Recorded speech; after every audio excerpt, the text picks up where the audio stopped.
So, Down the Shore, James Gandolfini movie, and obviously I'm going to watch it because it's James Gandolfini.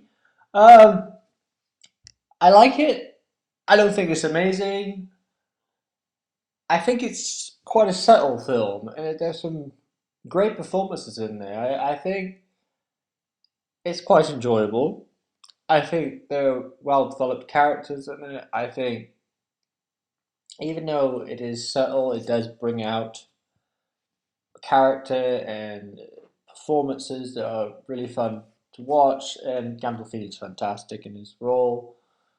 Some actors I've never really seen before. Obviously, the girl from X-Men with that weird name that I cannot pronounce, who plays Dr. Jean Grey. She's great in this movie.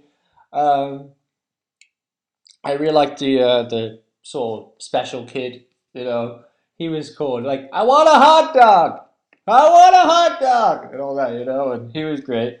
Uh, but yeah, I like the movie. I think, like all his performances, he always brings something with his performance, and he doesn't let you down or disappoint you. He always gives as much as he can, and I've always enjoyed his work since The Sopranos and watching other stuff. I mean, obviously, I watched Violent Daisy recently. That was one of his last performances again, like this, and I enjoyed that movie. I enjoyed this movie. I think I probably enjoyed Violent Daisy more than this, but I didn't hate it. I think it's better than Lars and the Real Girl, and I think it's better than what was the other one?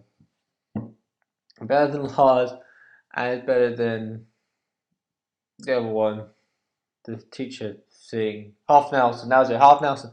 It's better than those two, and it's not boring, which is effectively better than obviously those two films because they obviously were boring and it was like no one had obviously turned up to work, and no one seemed to care, and it just felt kind of empty. And this doesn't feel empty. It works on a subtle level very well. I think it's not a brilliant film, but I think it does accomplish something quite well. That it has a subtleness about it, and you do obviously get a lot of character development at some points. It sort of comes at you, and it's just like it works, and you get it.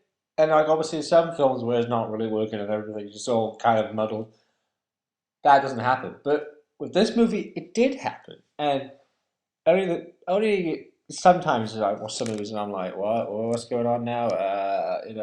Like for example, you got like James Gandolfini, sort of playing that sort of role of the guy and all that, and then you got Ryan Gosling in Half Nelson and whatchamacallit, Lars and the Real Girl, and just sort of being silent and just not really doing anything. And that to me is boring. And I think Gandolfini, he has this power on screen that you want to watch him, and you don't want to turn the TV off. You want to watch the movie and get into his character. And for me, that is the selling point of this film. I think it's a shame that it's not really available for people to watch. You can only buy it via the import. I think that is terrible. And I'm frankly getting really pissed off at this whole bad thing of getting films available for people. Certain films like Adult World. Adult World was a good, solid, decent film. But for some reason, it shouldn't be seen, which is barbarically insane. Oh well, there we are. But, so, to wrap up, it's quite a good movie. I quite enjoyed it. I think there's some great stuff in there, some great performances. I think there's a lot of stuff in there to like, and that's what you're supposed to have for movies and stuff. And obviously, Half Nelson and Lars the Real Guy just finding stuff to like. It's kind of not on the level of Johnny Be Good, but yeah, they could have been so much better.